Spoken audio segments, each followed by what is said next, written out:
All right, ready to dive in.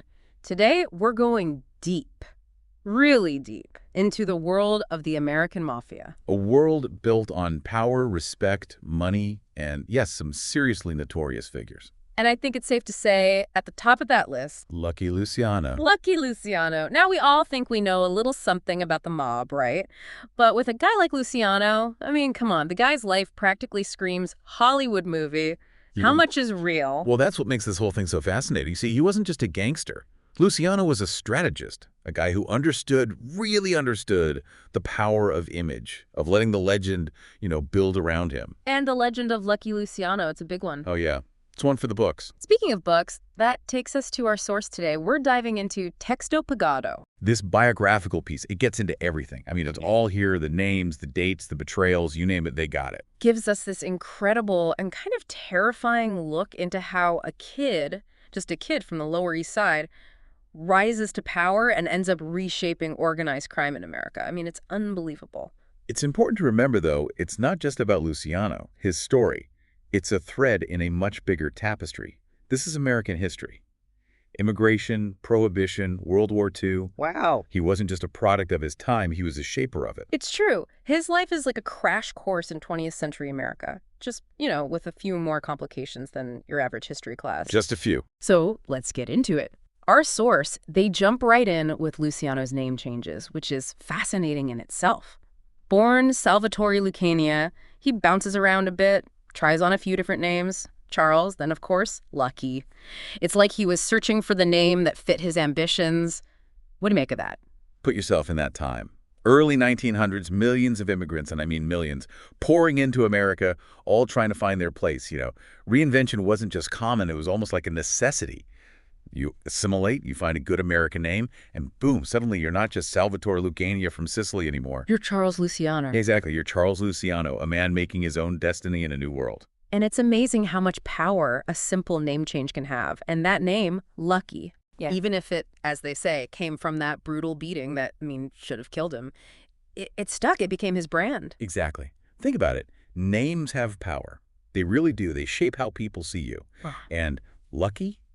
That projected an image, an aura of invincibility, like someone you just didn't mess with. And in his line of work. Oh, in his line of work, that reputation was priceless. Absolutely priceless. Now, this source, they don't sugarcoat things. It paints a vivid and kind of bleak picture of early 20th century New York City. We're talking crowded, poor, filthy. It was a breeding ground, really, for the kind of ambition that just can't afford to play by the rules. It's crucial, absolutely crucial to understand that context. Imagine. You're an immigrant back then, jobs are scarce, poverty's everywhere, and here's this path right in front of you to serious wealth, even if it comes with some risks. And for someone like Luciano, those risks. Just part of the game. It's like a dark twist on the American dream, isn't it? You got it.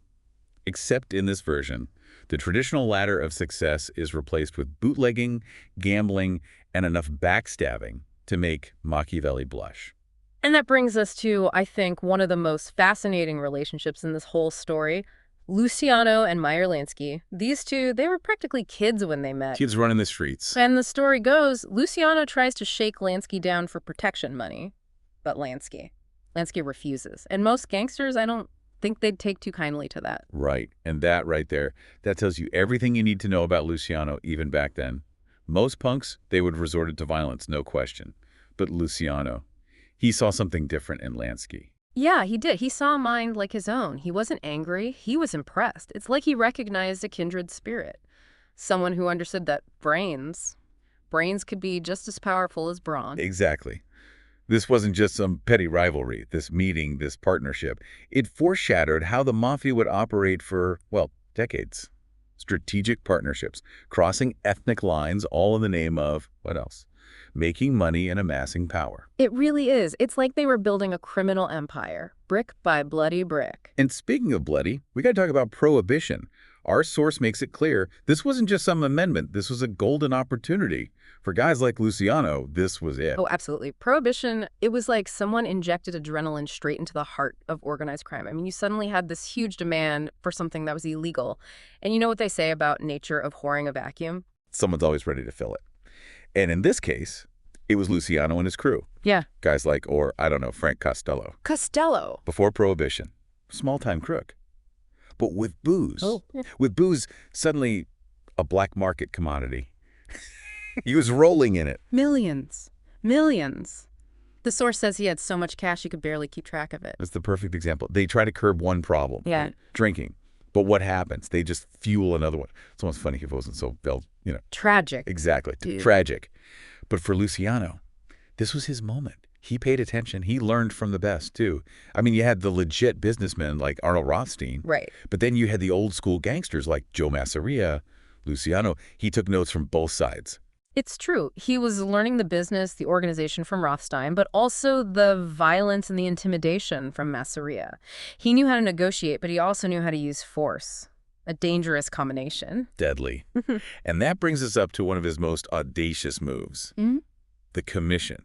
5 families, all vying for control of the city, all deciding, hey, let's share power instead of just wiping each other out. I mean, come on, you got to admit, that's a pretty bold move. Bold. It was genius. Instead of making himself the boss of bosses, which, let's be honest, is just painting a target on your back, he creates this council.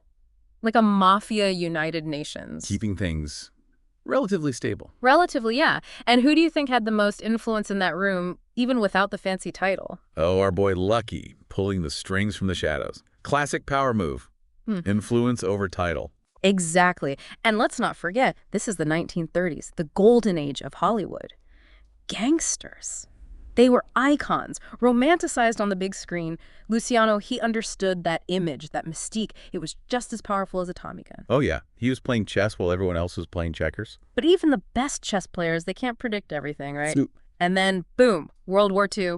Everything changes. The whole world gets turned upside down. And this is where Luciano's story takes, well, another wild turn.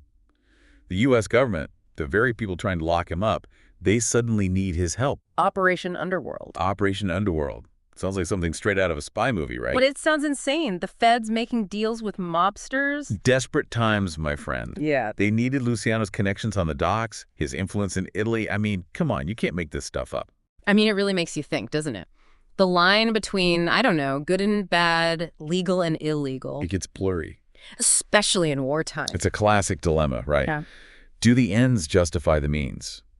And with Luciano, it's even more complicated. I mean, was he really trying to help, or was he, like, always looking out for number one? Right. Like, was this just another power play? Leverage the situation, come out on top? Our source even suggests that he might have orchestrated some of the problems on the docks just to make himself indispensable. Wouldn't surprise me.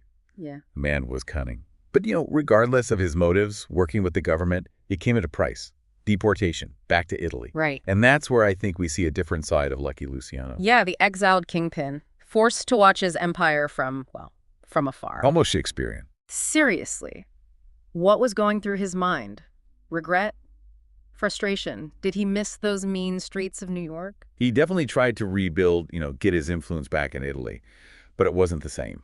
And according to our source, there was one event in particular, something that, well, it seemed to give him a certain sense of, I don't know, satisfaction isn't the right word, but Come on, spit it out. the downfall of Vito Genovese. Oh, man, Genovese, the guy who basically took over while Luciano was gone. Exactly. And Luciano, he never wanted Genovese to succeed him, saw him as too ambitious, too reckless. So when Genovese's empire crumbled, when it ended up in prison, well, let's just say Luciano wasn't sending him any get-well-soon cards. It's like watching a Greek tragedy unfold, isn't it? All the power struggles, the betrayals, it never ends.